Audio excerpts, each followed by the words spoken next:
মরুভূমির বুক চিরে গড়ে ওঠা এক আধুনিক অ্যাপার্টমেন্ট। চারপাশে নির্জনতা, দূর দূরান্তে কোথাও মানুষের সাড়া নেই। কিন্তু এই নিস্তব্ধতার মাঝেও কেউ যেন আছে, একটা ছায়া, একটা নিঃশব্দ উপস্থিতি, যা ধীরে ধীরে গ্রাস করে নিচ্ছে এক দম্পতির জীবন। নিউ ইয়র্কে বসবাস করত খালিদ আর তার স্ত্রী সালামা। উঁচু পদে কাজের অপরচুনিটি পাওয়ায় খালিদ তার জন্মস্থান আরব আমিরাতে ফিরে আসে এক নতুন জীবন গড়ার আশায়। কিন্তু নতুন ফ্ল্যাটে ওঠার পরই শুরু হয় একের পর এক অদ্ভুত ঘটনা। শোনা যায় এক অদ্ভুত মায়াবী সুর, কোলের শিশুর কান্না। উপস্থিতি টের পায় দরজার আড়ালে কেউ দাঁড়িয়ে থাকা। কিন্তু কে সে? একজন নারী নাকি অন্য কোনো জগতের প্রেত? স্থানীয় এক প্রাচীন লোককাহিনী বলে এই জায়গাটি এক জিনের আশ্রয়স্থল বা গ্রাম ছিল। সেখানে বসবাস করত এক ভয়ঙ্কর রমণী, যাকে লোকেরা উম্মাল দুয়াইস নামে চেনে। সে সুন্দরী এবং সেই সাথে সে মায়াবী, কিন্তু সে নিজেই মৃত্যুর দূত। তাহলে প্রশ্ন থেকে যায়, এই দম্পতির সাথে যা ঘটছে তা কি সত্যি অলৌকিক নাকি মানসিক বিভ্রান্তি? কে আসলে বেঁচে আছে আর কেই বা হারিয়ে গেছে ধোঁয়াশার ভেতর? 2013 সালের লেজেন্ডারি হরর ফিল্ম মেকার টবি হুপারের ডিরেকশনে আরব আমিরাতের প্রথম হরর ফিল্ম, যা মিডল ইস্টে ব্যাপক পরিমাণে সাড়া পেয়েছিল। আরবের 7টি আমিরাতের মধ্যে অন্যতম রাসাল খাইমা। সেখানকার এক কালো জাদু এবং জিন সংক্রান্ত গুজবে উঠে আসা গ্রামের নাম আল জাজিরাত আল হামরা ওরফে ঘোস্ট ভিলেজ নামেও পরিচিত। সেই গ্রামকে ঘিরেই আজকের মুভি জিন, সে সাথে এন্ডিং এর টুইস্ট চমকে দেওয়ার মতো। আশা করি ভিডিও শেষ অবধি থাকবে। তো ঘটনা শুরু করা যাক। মুভির শুরুতে আমাদের উদ্দেশ্যে একটা মেসেজ দেওয়া হয়। যখন আল্লাহ আসমান ও জমিন সৃষ্টি করলেন, তখন তিনি মানুষকে সৃষ্টি করলেন মাটি থেকে, ফেরেশতাকে সৃষ্টি করলেন আলো থেকে, কিন্তু তিনি আগুন থেকে আরেকটি সত্তা সৃষ্টি করলেন, যার নাম জিন। আল্লাহ মানুষকে জিনদের থেকে আলাদা করে রেখেছেন, কিন্তু কখনো কখনো তাদের জগৎ আমাদের জগতের সাথে একত্রে মিশে যায়। দুই জগতের পর্দা সরে গেলেই মানব জাতির জন্য বয়ে আনে মহাদুর্ভোগ। এরপর ঘটনা চলে যায় দুবাইয়ের প্রভাবশালী দুই বন্ধু সাইদ এবং আব্দুল্লার কাছে। আমেরিকান বন্ধু ববিকে ইনভাইট করেছে তারা রেস খেলবে, তবে আসল উদ্দেশ্য রাতের বেলা একটা জায়গায় ক্যাম্প করবে। জায়গাটা দেখে ববির ভীষণ ভালো লাগে। সে জানায়, তো এখানেই তোমরা উইকেন্ডে সময় কাটাও। জায়গাটা তো বেশ সুন্দর, তবে এমন পরিত্যক্ত কেন? লাক্সারি হাই রাইসের জন্য এই জায়গাটা একদম পারফেক্ট। সাইদ জানায়, এই জায়গাটা ছিল জেলেদের গ্রাম, কিন্তু জিন গ্রামের সবাইকে এই জায়গা ছেড়ে যেতে বাধ্য করেছে। এখন ববি আবার এইসব ঘটনায় বিশ্বাস করে না। সাইদ বলছে, আল্লাহ পৃথিবীতে দুই জাতিকে প্রেরণ করেছে। কোরআন বলে আল্লাহ সৃষ্টি করেছে মানুষ, আর দ্বিতীয়ত কথার মাঝে আগ বাড়িয়ে ববি বলে দ্বিতীয়ত চিক্স। সে বোঝাতে চেয়েছে আরবীয় সুন্দরী নারী। তার এই রূপ ঠাট্টা শুনে আব্দুল্লাহ অনেক ক্ষেপে যায়। সে তার বন্ধু সাইদকে বলে, ইসলাম নিয়ে আর একটাও বাজে কথা চলবে না। ওকে ঠিক মতো বোঝা না হয় আমি কিন্তু ওকে এখানেই মেরে ফেলবো। তবে সাইদ প্রতিবাদ আর জানায় না। তখন প্রায় সন্ধ্যা গনিয়ে রাত। এক ইমারতের সামনে ফায়ার ক্যাম্প পেতেছে তারা। মরুভূমিতে দিনের বেলা অসহ্য তাপদাহ, আর রাতে হাড় কাঁপানো ঠান্ডা। যথারীতি তিনজন বসে আছে। ববি সিগারেটে আগুন জ্বালিয়ে কি যেন ভাবছে। লক্ষ্য করলো আব্দুল্লাহ আগুনের মধ্যে কি যেন পোড়াচ্ছে। তাকে জিজ্ঞেস করে, এটা কি করছে? আব্দুল্লাহ বলে, এটা আমাদেরকে রক্ষা করবে, স্পেশালি আমাকে সুরক্ষা দেবে। সে তাকে প্রশ্ন করে, কিসের থেকে সুরক্ষা দেবে? কি ওই জিন জাতি? দেখো ভাই, এইসবের মধ্যে আমি একদম বিশ্বাস করি না। হঠাৎ এক দমকা হাওয়া বয়ে গেল। সাথে সাথে আব্দুল্লাহ রহস্যময় ভঙ্গি নিয়ে বলে যে তারা এখন আমাদের দেখছে, তারা সবাই আমাদের চারিপাশেই আছে।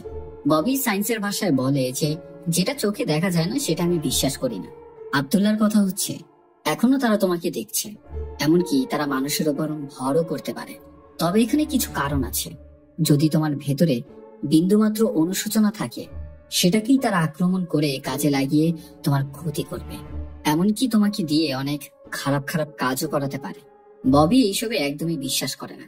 তবে রাতের আধারে এই নির্জন মরুভূমিতে তার ভেতরে কিছুটা ভয় ঢুকছে। তার ভয়কে আরো বৃদ্ধি করার জন্য সাইদ বলে ওঠে, ছোট থাকতে দাদি আমাকে কিছু গল্প শোনাতো, বিশেষত এই জায়গা নিয়ে। তার নাম ছিল উম্মাল দুয়াইস, এবং সে সবচেয়ে নিকৃষ্ট। তার সৌন্দর্য এমন যে কোনো পুরুষ দেখলেই বিমোহিত হয়ে পড়ে, বিশেষত রাতের আধারে পুরুষ মানুষদের তার সুগন্ধে আকৃষ্ট করে। সেই সাথে রাতের আধারে হঠাৎ করে ঘাড় মটকে দেয়। ববি সেখানে কিছুটা ভয় পেয়েছে। সাইদ এর সাথে আরো এক ঘটনা জানে। সে জানায় উম্মাল দুয়াইস নাকি তার জীবনের সবচেয়ে নিকৃষ্ট কাজ করেছিল ঠিক এই জায়গাটা। ওই যে সামনে বাড়িটা দেখছো না, এই জায়গার এক পুরনো ইতিহাস রয়েছে। এই জায়গাটা এক সময় এক গ্রাম ছিল যেখানে মানুষের অনেক কোলাহল ছিল। তবে একদিন এক দুষ্টু জিনের প্রভাব পড়ে এই গ্রামের ওপর। ববি সেই ঘটনা শুনতে চায় না। জিনে বিশ্বাস না করলেও সে যে ভীত তা তার চোখে স্পষ্ট বুঝতে পারে। ববি বলছে, আমার একটু হিসু চেপেছে, আসছি। আব্দুল্লাহ আরবি ভাষায় বলে, তোর আমেরিকান বন্ধুকে বল ডাইপার পরে ঘুমাতে, না হয় আজকে রাতে তো শেষ। ববি একটা কোনায় দাঁড়িয়ে মূত্র বিসর্জন দিচ্ছে। হঠাৎ কোন এক অজানা ফিস ফিস কণ্ঠ তার কানে ভেসে আসে, তার সাথে এক দমকা হাওয়া। ফেরার পর দেখে চারিপাশটা নির্জন। একটু আগেই তো সাইদ আর আব্দুল্লাহ এখানে ছিল। নজর যায় সেই উঁচু বিল্ডিং এর নিচে সাইদ একটা কোনায় শুয়ে আছে। দেখে তার কিছুটা হাসি পায়। বুঝে গেছে তারা দুজন মিলে ওকে ভয় দেখানোর চেষ্টা করছে। তবে মুখের হাসিটা আর বেশিক্ষণ রইল না। সামনে গিয়ে পৌঁছাতেই দেখতে পায় সাইদ সেখানে নেই। সে বলছে, দেখ সাইদ, আমার সাথে কোনো মজা করিস না, এগুলো করে কোনো লাভ নেই। ফোনের টর্চ জ্বালিয়ে খুঁজতে থাকে চারিপাশে। হঠাৎ সেই বিল্ডিং এর এয়ার ভেন্ট ভেঙে গিয়ে ইটগুলো ববির ওপরে পড়ে। উপরে তাকাতেই কেউ নেই। এবার সে বেশ বিরক্ত। জেদ নিয়ে কোনো মতে গায়ের জোরে দরজা খুলে সে বাড়ির ভেতরে প্রবেশ করে। দেখে বোঝা যায় প্রায় কয়েক দশকের অধিক সময় ধরে বাড়িটা পরিত্যক্ত। দ্বিতীয় তলায় উঠলে নির্দিষ্ট কক্ষে বাচ্চাদের ক্রেডেল দেখতে পায়। সাথে আব্দুল্লাহও সেখানে উপস্থিত। আব্দুল্লাহ রহস্যময় কণ্ঠে বলে, সে বলেছে আমাকে তারা ক্ষতি করবে না, তবে তোকে করবে। ভয়ে সে হামাগুড়ি দিয়ে নিচে পৌঁছায়। একটা মুহূর্ত সে এখানে আর থাকবে না। গাড়িতে উঠে তার মনে পড়ে চাবি তো ব্যাগের ভেতরেই। কোনো মতে চাবি নিয়ে এসে সে গাড়িতে বসলে গাড়ি আর স্টার্ট হচ্ছে না। হঠাৎ তার ফোনে সাইদের কল আসে। কলটা রিসিভ করতেই কোন এক অবৈধ বিকট চিৎকার শুনতে পায় এবং সেই সাথে গাড়ির দরজা নিজে নিজেই খুলে যায় এবং ববি সেখানে নৃশংসভাবে খুন হয়। ঘটনা চলে যায় 2013 সালে। স্থান নিউ ইয়র্ক সিটি। এক নবদম্পতি খালিদ এবং সালামা বৃষ্টিতে দাঁড়িয়ে আছে নিজেদের মৃত সন্তানের কবরের সামনে। বছর খানেক হয়ে যাবে, তবুও ভুলতে পারেনি তাদের সন্তানের কথা। বিশেষত সালামা ট্রমা থেকে এখন অব্দি বের হতে পারেনি। খালিদের নজর যায় দূরে এক বোরখা পরিহিত এক মহিলা দাঁড়িয়ে তার উপর নজর রাখছে। তবে সেখান থেকে চলে আসার সময় দেখা যায় সেখানে আর কেউ নেই।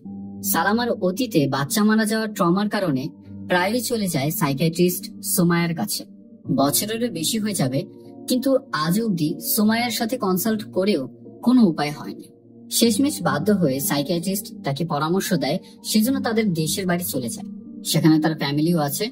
আস্তে আস্তে সবকিছু ঠিক হয়ে যাবে। কিন্তু সালামার কথা হচ্ছে বাবার বাড়ি রাসাল খাইমাতে 7,000 মাইল দূরে। সাইকিয়াট্রিস্ট বলে, তাহলে খালিদের ফ্যামিলি তো আছে, সমস্যা কোথায়? এখানে জানা যায় খালিদ ছোট থেকেই জানে না যে তার বাবা মা কে। সে এক ইমামের কাছে বড় হয়েছে। তাছাড়াও খালিদ যদি আরব আমিরাতের রাসাল খাইমাতে যায়, সেখানে সে সিনিয়র আর্কিটেক্ট পদে কাজ করতে পারবে। তবে এত ভালো অপরচুনিটি পাওয়া সত্ত্বেও সালামা দেশের বাড়ি ফিরতে রাজি না। সে জানায় তার সেখানে ভালো লাগে না। ধৈর্য হারিয়ে সাইকিয়াট্রিস্ট সোমায়া বলে ওঠে, যেভাবে হোক তোর যেতেই হবে খালিদের বাড়ি, সেখানে ফিরতেই হবে, আমার পথে কাটা হয়ে দাঁড়াবি না। সালামা কিছুটা অবাক। সে ভেবে নেয় হয়তোবা ট্রমা থেকে এমনটা হয়েছে। তবে একটু ভেবেচিন্তে সে কিছুক্ষণ পর রাজি হয়ে যায় দেশের বাড়ি যাওয়ার জন্য। অবশেষে তারা রাসাল খাইমাতে গিয়ে পৌঁছায়। তাদের ওয়েলকাম জানাতে সেখানে সালামার বাবা মা এবং বোন চলে আসে।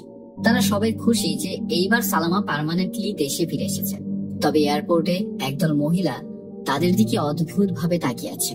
বাড়ির উদ্দেশ্যে রওনা হলে মাঝপথে তাদের পারিবারিক বিষয়ে কিছু কথা হয়। সালামার মা এবং তার বাবা জানায় তারা যেন বাচ্চা নেয়, কতদিনই বা আর অপেক্ষা করবে। তাছাড়া খালিদও তার শ্বশুর শাশুড়ির কথায় একমত, কিন্তু সালামা এর ঘোর বিরোধিতা করে। সে এখন বাচ্চা নিবে না। এতে খালিদও কিছুটা নারাজ। পথিমধ্যে টানেল পার হলে জায়গাটা সম্পূর্ণ কুয়াশায় ঢেকে যায়। করার কিছুই নেই, এই কুয়াশায় তাদের গাড়ির গতি কিছুটা কম করেই চালাতে হবে। তবে ড্রাইভ করতে করতে একটা পর্যায়ে হঠাৎ মনে হলো কাউকে তারা হিট করে ফেলেছে। ভয়ের মধ্যে পড়েছে। খালিদ তাদের গাড়ির ভেতরে থাকতে বলে সে নিজে চেক করার জন্য বাইরে বের হয়। তবে প্রচন্ড কুয়াশায় কিচ্ছু দেখা যাচ্ছে না। কিন্তু হঠাৎ করে সে অনুভব করতে পারে তার চারিপাশে বেশ কয়েকজন কানের পাশেই ফিসফিস করছে, সেই সাথে তাকে ঘিরে রেখেছে। কিন্তু আশ্চর্যজনক ভাবে কুয়াশা কিছুটা কমলে দেখতে পারে তারা ইতিমধ্যেই তাদের গন্তব্যে চলে এসেছে, অথচ পথ বাকি ছিল আরো কয়েক ঘন্টার। সে যাই হোক, তারা সেই রেসিডেন্সিয়াল টাওয়ার আল হামরা এসে পৌঁছায়। রিসেপশনিস্ট তাদের স্বাগত জানায়। লোকটার নাম স্যামি। তার ভাবভঙ্গিতে বোঝা যাচ্ছিল একমাত্র তাদের জন্যই সে অনেক অপেক্ষায় বসেছিল। সালামার মায়ের কাছে তার আচরণে খুবই নরম ভাব পাওয়ায় সে তার মেয়েকে সতর্ক করে, এই লোকটার থেকে একটু দূরেই থাকবি। নিশ্চয় এর কোনো না কোনো উদ্দেশ্য আছে, একে আমার সুবিধার মনে হচ্ছে না। 6th ফ্লোরে পৌঁছে দিয়ে তাদের বলে দেয় তাদের রুম নম্বর হচ্ছে 608 এবং ধন্যবাদ জানিয়ে সেখান থেকে সে চলে যায়। বরাবরের মতো তারা অ্যাপার্টমেন্টে গিয়ে পৌঁছায় এবং তাদের সবার কাছেই অ্যাপার্টমেন্টটা বেশ ভালো লেগেছে। সালামার মা তাকে 3 কুল মানে সূরা ইখলাস, সূরা ফালাক এবং সূরা নাসের একটা বোর্ড দেয় এবং সেই সাথে আল্লাহ ক্যালিগ্রাফি নেম প্লেট দেয় তাদের ঘরের সুরক্ষার জন্য। সে জানায় দরজার সামনে এগুলো টানিয়ে রাখতে, এতে করে অশুভ শক্তি ঘরের মধ্যে ঠাঁই পাবে না। সালামা অন্যান্য রুমগুলো দেখছে। এরই মাঝে লিভিং রুমে প্রবেশ করতেই রুমে থাকা এয়ারভেন্ট থেকে কোন এক মহিলার গুনগুনিয়ে গানের সুর শুনতে পাচ্ছেন, যেমনটা সাধারণত মায়েরা বাচ্চাদের ঘুম পাড়ানোর সময় করে থাকে। সুরটা শুনতে পেয়ে সালামার নিজের বাচ্চার কথাও মনে পড়ে। তবে কিছুক্ষণ পর এক অদ্ভুত ভয়ানক শব্দ শুনতে পারে। সে সেই জায়গাটা ভালো মতো চেক করে। নিচে নামতে হঠাৎ গ্লাসের সামনে কারো উপস্থিতি টের পায়। সেখানে সে প্রচন্ড রকমের ভয় পেয়ে যায়। ফ্যামিলির সবাই সেখানে এসে উপস্থিত হলে সালামা বিষয়টা জানায়। জানালার উপরে সে কোনো মানুষকে দেখেছে, তো সবাই তার সাথে হাসি ঠাট্টা শুরু করে, কেননা এই 6th ফ্লোরের বিল্ডিং এ কেই বা আসবে, কারো কি ডানা আছে যে উড়ে উড়ে এখানে আসবে? সেখানে সালামা এই বিষয়টাকে তার মনের ভুল ভেবে নেয়। সালামার বাবা মায়ের এখন সময় চলে এসেছে এখান থেকে চলে যাওয়ার। যাওয়ার পথে নাসির খালিদকে ধন্যবাদ জানায় তার মেয়েকে এখানে নিয়ে আসার জন্য, কেননা সে কোনোদিনই এখানে আসতে চাইতো না। তবুও সালামার কাছে এখানে তার মন টিকছে না। বিষয়টা নিয়ে খালিদের সাথে কিছুটা তর্কও হয়। সে এখনো মনে প্রাণে নিউ ইয়র্ক চলে যেতে চাইছে। এরই মাঝে স্যামি এসে উপস্থিত হয়। খালিদের প্রয়োজনীয় যাবতীয় জিনিস যা রয়েছে সবকিছু নিয়ে এসেছে। তার এখন রেডি হতে হবে এবং অফিসে চলে যেতে হবে। অন্যদিকে সালামার বাবা মা মেইন রোডের মধ্যে ফেসে গেছে। সালামার মা কিছুটা তর্ক করছে, কেননা তার মেয়ে তাকে বলেছিল আজকে ওখানেই থেকে যেতে। এই ঘন কুয়াশার মধ্যে এখন তারা সবাই মরতে বসেছে। এরই মাঝে আয়েশা তার বোনকে কল করার চেষ্টা করলে রিং আর বাজে না। এখন এই মেইন রোডে ঘন কুয়াশায় তারা বাজেভাবে ফেসে গেছে। এর মধ্যে গাড়িটাও ঠিক মতো স্টার্ট হচ্ছে না।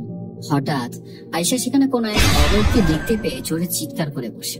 তারা দুজন পেছনে ফিরে তাকে বকাবকি করছে। কি হয়েছে, এত জোরে চিৎকার করছো কেন? সে জানায় সে কাউকে দেখেছে। কথাটা তারা দুজন বিশ্বাস করছে না। আয়েশা গাড়ির ডোরগুলো লক করে দেয়। বিষয়টা নিয়ে তাদের মাঝে তর্কাতর্কি হলে এক পর্যায়ে গাড়ির সামনে একটা হাত দেখতে পায়।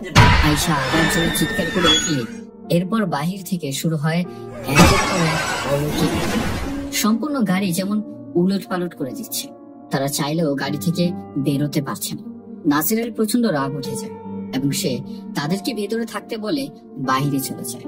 অতিষ্ঠ হয়ে পাগলের মধ্যে চিৎকার করে বলছে, কি আছে এখন বেরিয়ে আয়। কোনো সারা শব্দ নেই। হঠাৎ গাড়ির নিচ থেকে কিছু একটা শব্দ শুনতে পায়। গাড়ির নিচে উকি দিতেই কিছুক্ষণ পর একটা ট্রাক এসে তাদেরকে হিট করে চলেছে। অন্যদিকে সালামার সাথে খালিদের প্রচন্ড ঝগড়া হতে থাকে। সে প্রস্তুত হয়েছে কাজে যাওয়ার জন্য, তবে সালামা জানায় সে বাড়িতে একা কোনো মতেই থাকতে পারবে না। খালিদ জানায় এটা আমাদের জন্য অনেক ভালো একটা অপরচুনিটি। এখানে যে জবটা পেয়েছি মান্থলি অনেক টাকা ইনকাম করতে পারবো। তবে সালামা এই বিষয়টা একদমই চায় না এবং সে অনবদ্য জেদ ধরে বসে আছে সে নিউ ইয়র্ক যাবেই। এখানে তার মন একটুও টিকছে না। খালিদ তাকে জানায়, দেখো আমাদের একটা পরিবারের প্রয়োজন এখন। সে সাফ সাফ জানিয়ে দেয় তার বাচ্চা লাগবে, কিন্তু সালামা তাকে জানায় সে কখনোই বাচ্চা নেবে না। দেখো এর আগে ওই বাচ্চাটার সাথে কি হয়েছিল। খালিদ আর তাকে কিচ্ছু জানায় না, তবে এতটুকু বোঝা যায় এর মাঝে কোনো না কোনো এক রহস্য লুকিয়ে আছে। সেদিনকার মতো খালিদ তার কাজে বেরিয়ে পড়ে। ড্রাইভারকে সে জিজ্ঞেস করে এখান থেকে অফিসের দূরত্ব কতটুকু। ড্রাইভার রহস্যময় ভাবে তাকে বলে, চুপচাপ ঘুমিয়ে থাক, আপনাকে অফিস নিয়ে গেলেই তো হলো। খালিদকে বিদায় দিয়ে সালামা একটু বাইরে হাঁটতে বেরোয়। কুয়াশায় চারিপাশে কিছু দেখা যাচ্ছে না, তবে হঠাৎ কালো দুটি কুকুর তার দিকে তাকিয়ে জোরে জোরে ঘিউ ঘিউ করেই যাচ্ছে, যেন এই কুকুরগুলো তাকে এখান থেকে বেরোতে দেবে না। সেখান থেকে ধাওয়া খেয়ে সে বিল্ডিং এর ভেতরে এসে প্রবেশ করে। সেই সাথে নজর যায় সিসিটিভি ক্যামেরার ফুটেজের দিকে। সে দেখতে পায় কোন এক অবয়ব হামাগুড়ি দিয়ে তার অ্যাপার্টমেন্টের ভেতরে প্রবেশ করছে। সে সাথে লক্ষ্য করার বিষয় একটা, এই টাওয়ারে এতগুলো ফ্লোর থাকতে কেনই বা 6th ফ্লোরের ওপরেই নজর রাখা হচ্ছে। সাথে সাথে তৎক্ষণাৎ সেখানে স্যামিকে ডাকা হয় এবং তাকে চিৎকার করে জানায় তার অ্যাপার্টমেন্টে কেউ একজন প্রবেশ করেছে, এক্ষুনি গিয়ে তার অ্যাপার্টমেন্ট যেন সে চেক করে আসে। প্রথমত স্যামি কিছুটা ঘাবড়েছে এবং দ্বিতীয়ত তাকে বোঝানোর চেষ্টা করে যে কেউই প্রবেশ করেনি, এখানে কেই বা ট্রেসপাস করে ঢুকবে।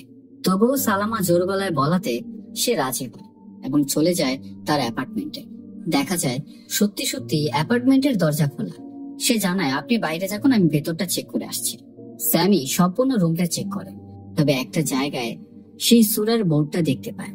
যখনই সে তা ধরতে যাবে, আয়াতগুলো যেমন তার শরীরে জ্বালাপোড়ার সৃষ্টি করছিল।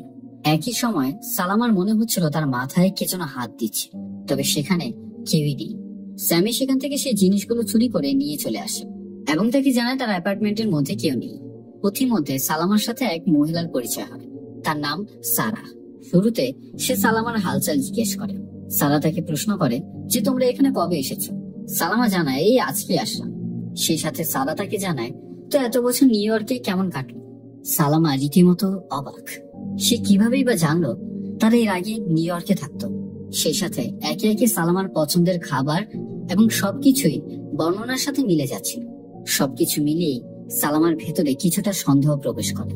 এ বিষয়ে জানতে চাইলে সে জানায় তোমার স্বামীর তো বেশ নামডাক রয়েছে, তার বিষয়ে কিছুটা তো জ্ঞান থাকতেই পারে। তাছাড়া তোমার স্বামীর সাথে কবে পরিচয় করে দিচ্ছ? কথাটা শুনে সালামার কিছুটা রাগ উঠে যায়। রুমে প্রবেশ করেই তৎক্ষণাৎ সে তার বোনকে কল করে, তবে ফোনটা বন্ধ।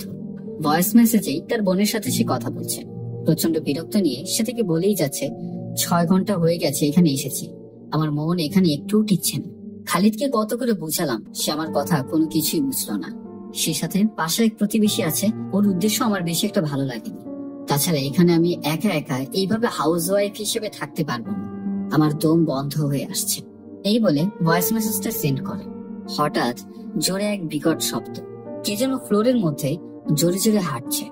শব্দটার উৎস ফলো করতে করতে সে তাদের লিভিং রুমে গিয়ে পৌঁছায়। নজর যায় এয়ার ভেন্টের দিকে। হঠাৎ করে এবার ফ্লোরের মধ্যে কারো পায়ের ছাপ লক্ষ্য করতে পারে। সে সাথে অন্য এক রুমের সিলিং এর উপর কারো হাতের ছাপ। সেটা ফলো করতে করতে সে চলে যায় বাচ্চার রুমে। সেখানে কেউই নেই। ফিরে আসতে গেলে আবারও পেছন থেকে উদ্ভট রকমের শব্দ। মনের মধ্যে সাহস জুগিয়ে সে রুমের দরজাটা খুললেই বেডের উপর অনেকগুলো পুতুল দেখতে পায়। সেগুলো দেখতে পেয়ে তার বাচ্চার কথা আবারও মনে আসে। তবে এবার দেখা যায় তার বাচ্চার আকৃতিটা কিছুটা ভিন্ন ছিল, চোখগুলো সম্পূর্ণ কালো। ভয় পেয়ে সালামা ইমিডিয়েটলি খালিদকে কল করে। খালিদ কল রিসিভ করবে কি, হঠাৎ করে সে একটা ভিশনস দেখতে পায়। সে দেখতে পায় সেই কালো বোরকা পরা অবয়বকে। খালিদ কোনো এক ধ্যানের মধ্যে পড়ে গেছে। সে আর তার কলটা রিসিভ করে না। সালামা আর কি করবে সে কিছু বুঝে উঠতে পারেনি। অতিরিক্ত ভয়ে সে চাদর দিয়ে নিজেকে পেঁচিয়ে নামাজে দাঁড়িয়ে পড়ে এবং সূরা নাস পাঠ করতে থাকে। হঠাৎ সিলিং এর মধ্যে কোনো এক কালো অবয়বকে দেখা যায়। সে যত জোরে জোরে তিলাওয়াত করা শুরু করছে ততই তার কাছে চলে আসছে। এই সবে আর কোনো কাজ হচ্ছে না, কেননা শয়তান তার মনের মধ্যে কোন এক ভুল খুঁজে পেয়েছে। সিজদা থেকে ওঠার পর দেখা যায় তার পেছনে সেই শয়তান তার মায়ের বেশ ধরে দাঁড়িয়ে আছে। সে তার মায়ের কাছ থেকে জানতে চাইল, মা তুমি এখানে কিভাবে আসলে? আলনার তাকে জানায় অ্যাপার্টমেন্টের গেট তো খোলাই ছিল, তবে আমি তোর সাথে কিছু কথা বলতে এসেছি যেটা খুবই ইম্পর্টেন্ট। সালামা বলে বাবা এবং আয়েশা কোথায়? সে জানায় বাইরে নিচে গাড়িতে দাঁড়িয়ে আছে, তোর সাথে জরুরি কিছু কথা আছে বলে এখানে আবার আসা। কথা বলতে চাচ্ছিলাম তোর বাচ্চাকে নিয়ে। আলনার তাকে জানায় দেখো এরকম অনেক মায়েরই আছে নবজাতক শিশুকে হারিয়ে ফেলে, তো তুমি দ্বিতীয়বার কেন চেষ্টা করতে যাওনি? এর উত্তরে সালামা জানায় সে এখনো প্রস্তুত নয়। আলনার বলে কেন প্রস্তুত না? তুমি কি ভয়ের মধ্যে আছো যে পরবর্তী বাচ্চাও যদি আগের মতো হয়? সালামা অবাক হয়ে তার মাকে বলে মা তুমি এইসব জানো কিভাবে? আলনার তাকে জানায় কাউকে খুন করা মহাপাপ। কথাটা শোনার পর বুঝতে আর বাকি রইল না তার সেই শিশুটিকে সে নিজের হাতে হত্যা করেছে। আলমার তাকে জানায় যা ওয়াশরুমে গিয়ে ফ্রেশ হয়ে আসো। এরই মাঝে সালামার ফোনে একটা কল আসে।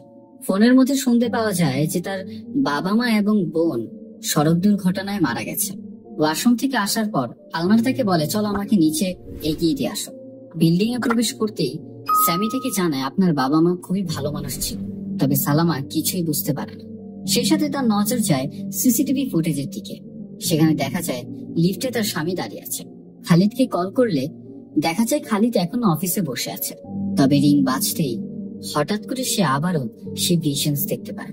খালিদ একটা বিষয় লক্ষ্য করতে পারে, কম্পিউটারের মধ্যে সে বারবার একই বাক্য লিখে যাচ্ছে, আল কাতলু খাতিয়া। এর মানে খুন একটি মহাপাপ। খালিদের শরীরটা বেশি একটা ভালো না। তো ইমিডিয়েটলি ড্রাইভারকে কল করে যে সে বাড়ির উদ্দেশ্যে রওনা দেবে। অন্যদিকে সন্ধ্যা প্রায় ঘনিয়ে এসেছে। সালামার পানির পিপাসা লাগলে যখন সে ফ্রিজ থেকে পানি নিতেই যাবে, ঠিক সেখানে আল্ট্রাসাউন্ডের বাচ্চার পিকচার দেখতে পায়। এটা তার নিজের। পিকচারটা দেখার পর সে প্রচন্ড ঘাবড়ে যায়। রেগে গিয়ে খালিদকে তৎক্ষণাৎ সে কল করে। সে তাকে জানায় তুই সবকিছু আমার মাকে জানিয়েছিস। অথচ খালিদ কিছুই জানে না। সে জানে কি বলেছি তোমার মাকে। সালামা বলে এখন তুমি কোথায় আছো? খালিদ জানায় এই তো মাত্র বিল্ডিং এ প্রবেশ করছি। তবে সালামার বিশ্বাস হয় না যে সে অফিসে আছে, কেননা দুপুরবেলা সিসিটিভি ফুটেজে সে খালিদকে এই বিল্ডিং এর মধ্যেই দেখেছে। তবুও তাকে বাড়িতে তাড়াতাড়ি আসতে বলে। আসার পথে লিফটে খালিদের সাথে সারার দেখা হয়। মনোমুগ্ধ হয়ে খালিদ তার দিকে তাকিয়ে আছে। সারা তাকে বলে আজকেই তো আপনার এখানে শিফট হয়েছেন। খালিদ জানায় আপনার সাথে তো এর আগে কখনো দেখা হয়নি, আপনি আমাকে চিনলেন কিভাবে? এর উত্তরে সারা জানায় যে তার স্ত্রীর সাথে কিছুক্ষণ আগেই কথা হয়েছে। তাদের দুজনের মাঝে বেশ ভালোই কথা এগোতে থাকে। খালিদ তাকে জানায় তো আপনার দেশের বাড়ি তো এখানেই। সারা বলে যে হ্যাঁ, আমার বাবা মা গিয়ে এই গ্রামেই থাকতো। যখন গ্রামটা ধ্বংস হয়ে যায় তখন আমরাও নিউ ইয়র্কে চলে গিয়েছিলাম। আমিও 6th ফ্লোরেই থাকি। তবে খালিদ তার প্রতি আকৃষ্ট হচ্ছে। তার ভেতরে অদ্ভুত রকমের এক ভালো লাগা কাজ করছে। রুমে আসার পরেই সালামা খালিদকে জড়িয়ে ধরে এবং একে একে সম্পূর্ণ ঘটনা তার কাছে জানাতে থাকে। যে অ্যাপার্টমেন্টে ঘিরে যেকোনো না যেকোনো একটা সমস্যা আছে। এই অবধি আমি অনেক ধরনের শব্দ শুনতে পাচ্ছি, বাড়ির মধ্যে হাঁটা চলা। এরই মাঝে যখন আমি নামাজ পড়ছিলাম তখন আমার মায়ের উপস্থিতি, সিসিটিভি ক্যামেরার মধ্যে অদ্ভুত অদ্ভুত জিনিস দেখা, সবকিছু মিলেই এই জায়গাটা ভালো না। চলো এখান থেকে আমরা এক্ষুনি চলে যাব। খালিদ তাকে আশ্বস্ত করে যে এটা তার মেন্টাল ট্রমা ছাড়া আর কিছুই না, সে হ্যালুসিনেট করছে। সালামা তার উপর কিছুটা রাগ। খালিদ তাকে জানায় দেখো আমরা এখানে নতুন এসেছি, একটা জায়গায় ইউজ টু হতে হতে কিছুটা টাইম লাগে। আস্তে আস্তে সবকিছুই ঠিক হয়ে যাবে। তাছাড়া আমাদের পরিবারের কথাও তো চিন্তা করতে হবে। তোমার আমার বাচ্চা হবে, আমরা সুন্দর একটা লাইফ লিড করব। তবে বাচ্চার প্রসঙ্গ তুলতেই তার একটা কথা মনে পড়ে। সালামা খালিদকে জানায় তুমি আমার মাকে বাচ্চার সম্পর্কে সম্পূর্ণ সত্য কথা কেন বললে? খালিদ জানায় কই, আমি তো কোনো কিছু জানাইনি। এর উত্তরে সে থেকে আল্ট্রাসাউন্ডের সেই পিকচারটা দেখায়। খালিদ বলে তো কি হয়েছে? পিকচারটা তার কাছে আবার দিলে সে দেখতে পায় এটা কোনো আল্ট্রাসাউন্ডের ফটো না, বরং তাদের দুজনেরই পিকচার। এখন হঠাৎ করে কি যেন বাইরে থেকে কলিং বেল চাপছে। খালিদ গিয়ে চেক করতেই দেখতে পায় সেখানে সারাকে। খালিদ তাকে হাই জানালে সালামা জানায় তোমরা এর আগেও দেখা করেছিলে। সারা বলে ওই লিফটে খালিদের সাথে পরিচয় হয়েছে। তাছাড়া তাদের দুইজনকে তাদের অ্যাপার্টমেন্টে ইনভাইট জানায়। সাথে সাথেই খালিদ রাজি হয়ে যায়। সালামা সেখানে যেতে না চাইলে সে তাকে বলে যে এমনিতেই তোমার মন খারাপ, চলো সেখান থেকে ঘুরে আসলে মনটা একটু ফ্রেশ হবে। যেই কথা সেই কাজ। সেখানে যাওয়ার পর দেখা যায় খুবই জমজমাট একটা মজলিস। সবাই তাদের দুজনকে ওয়েলকাম জানায়। তো তাদের মাঝে আলোচনা হচ্ছিল জিন নিয়ে। তারা সবাই ঠাট্টা মস্করা করছিল যে এই যুগে এসে এইসবে কি বা বিশ্বাস করে। সারা সালামার কাছে খাবার সার্ভ করে। সে দেখতে পায় খাবারের মধ্যে সারা তাকে বলছে কি সমস্যা হয়েছে, আমার তৈরি খাবার কি তোমার কাছে ভালো লাগেনি? খালিদ উঠে সেখান থেকে কিছুটা খাবার নিয়ে মুখে নিয়ে নেয়। সালামাকে ড্রিঙ্ক দেওয়াতে সেখানে হঠাৎ করে তার মাথা ঘোরাতে শুরু করে। খালিদ তাকে দেখতে আসলে তার গায়ের ওপর ড্রিঙ্কস ফেলে দেয়। সালামা তাকে বারবার অনুরোধ করছিল তাকে যেন সে ঘরে রেখে আসে। এখানে সে থাকতে চাইছে না, তার ভালো লাগছে না। তবে খালিদ তার কোনো কথা না শুনে চলে যায় ক্লিন করার জন্য। তখনই হঠাৎ তার অতীতের কিছু স্মৃতি ভাসতে থাকে। হঠাৎ জানালার বাইরে সে কারো উপস্থিতি টের পায়। গুনগুনিয়ে গান গেয়েই যাচ্ছে। সালামাকে মনে করে সে তার পিছু নিতে থাকে এবং একটা নির্দিষ্ট কক্ষে যাওয়ার পর সে দেখতে পায় এটা সারা। খালিদ তার কাছে জিজ্ঞেস করে তুমি কি আমাকে ভুলে গেছো? হঠাৎ লাইট চলে যায়। পুনরায় লাইট জ্বালালে সেখানে আর কাউকেই দেখা যায় না। তৎক্ষণাৎ সে সারার অ্যাপার্টমেন্টে গিয়ে পৌঁছায়। গিয়ে দেখতে পায় সেখানে আর কেউ নেই। যেমনটা মনে হচ্ছে এই অ্যাপার্টমেন্টে কেউ কোনোদিন বসবাসই করত না। হঠাৎ গ্লাসের বাইরে যেমন মরা কাকের বৃষ্টি পড়ছে। সেখান থেকে ভয়ে খালিদ ইমিডিয়েটলি চলে আসে। গ্রাউন্ড ফ্লোরে যাওয়ার পর সে তৎক্ষণাৎ পুলিশকে কল করে এবং সে জানায় সে তার স্ত্রীকে খুঁজে পাচ্ছে না। পুলিশ তার লোকেশন জানতে চাইলে সে জানা আলহামরা টাওয়ারে আছে। বেশি কিছু বলার আগেই সিগন্যাল লস্ট হয়ে যায়। অন্যদিকে সালামা একটা সোফায় শুয়ে আছে। হঠাৎ ঘুম থেকে জাগলে সে একটা ভিশনস দেখতে পায়। সে তার বাচ্চার দিকে তাকিয়ে কান্না করছে। তার বাচ্চার আকৃতি এরকম অস্বাভাবিক দেখে সে ওই জিনিসটা মেনে নিতে পারেনি।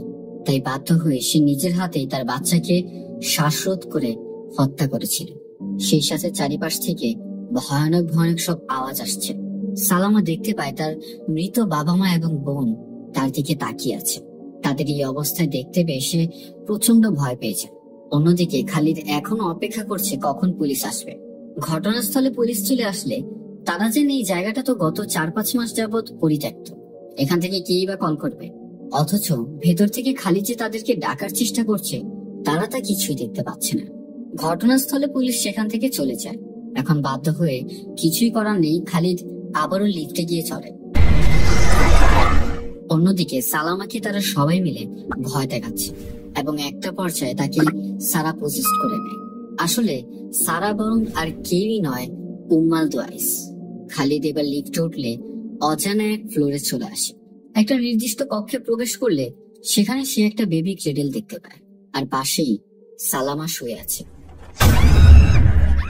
সালামা খালিদের উদ্দেশ্যে বলে যে সে আমাকে সবকিছু বলে দিয়েছে। খালিদ জানায় কিসের ব্যাপারে বলেছে। এর উত্তরে সালামা জানায় আমাদের বাচ্চার ব্যাপারে। আমাদের বাচ্চাটা না মানুষ ছিল না, বরং সে ছিল অন্য কিছু। এখন তো আমার গর্ব হচ্ছে যে আমি তাকে নিজের হাতে খুন করেছি।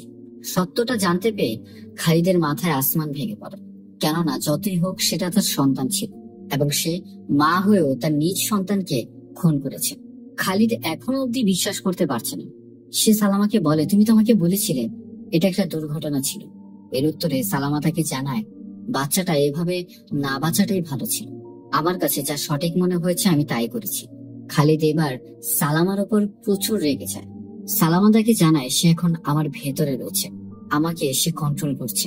হঠাৎ সেখানে উম্মাল দোয়াইস উপস্থিত হয় এবং এসে তার মাথায় হাত রাখলেই তার অতীতের সব কথা মনে আসে এবং এখানেই রিভিল হয় গল্পের আসল টুইস্ট।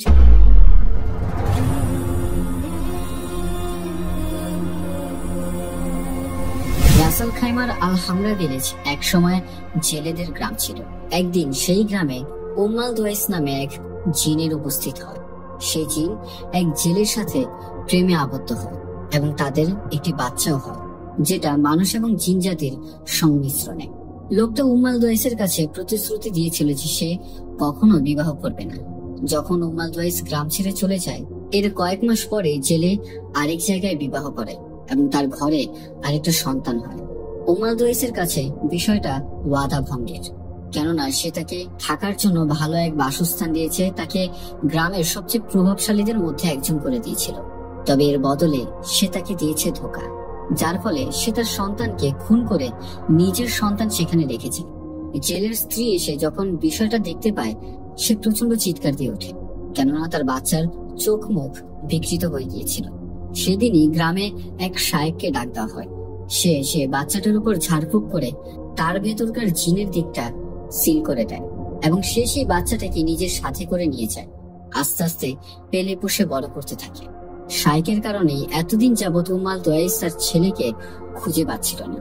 তবে সেদিনকার পর থেকেই উম্মাল দোয়াইস শপথ করেছিল যে পৃথিবীর যে কোনো প্রান্ত থেকেই সে তার সন্তানকে খুঁজে বের করবে এবং সেই সন্তান আর কেউই নয় বরং খালিদ নিজেই। হঠাৎ করে খালিদ দেখতে পায় রুমের মধ্যে কেউ নেই। সে বারান্দায় গিয়ে পৌঁছায়। সেখানে দেখা যায় উম্মাল দোয়াইস সালামাকে শাস্তি দিচ্ছে এবং সেই সাথে সালামার সম্পূর্ণ সত্যতা তার ছেলের সামনে তুলে ধরে। সালামা তাকে বলছে তুমিও তাহলে তাদের মধ্যে একজন। হে আল্লাহ, তুমি আমাদের এদের হাত থেকে বাঁচাও। খালিদ তার উপর জিদ করে তাকে বলে যে আল্লাহর পবিত্র নাম তোর মুখে আনবি না, তুই একটা খুনি। এবং খুনের বদলা খুন ছাড়া কিছুই করতে পারে না। এবং সালামাকে বারান্দা থেকে ফেলে দেওয়া হয় এবং সেই সাথে খালিদ নিজের আসল পরিচয় গ্রহণ করে এবং বলে, এটাই আমার বাসস্থান, আমি ফিরে এসেছি। এই ছিল পোস্ট প্রোডাকশনে গল্পের অনেক কিছু কাটাকাটি হওয়ার পর সিনেমা হলে রিলিজ পাওয়া মুভি। তাছাড়া ডিরেক্টর এই মুভিটাকে ঠিক অন্যভাবে দেখাতে চেয়েছিল।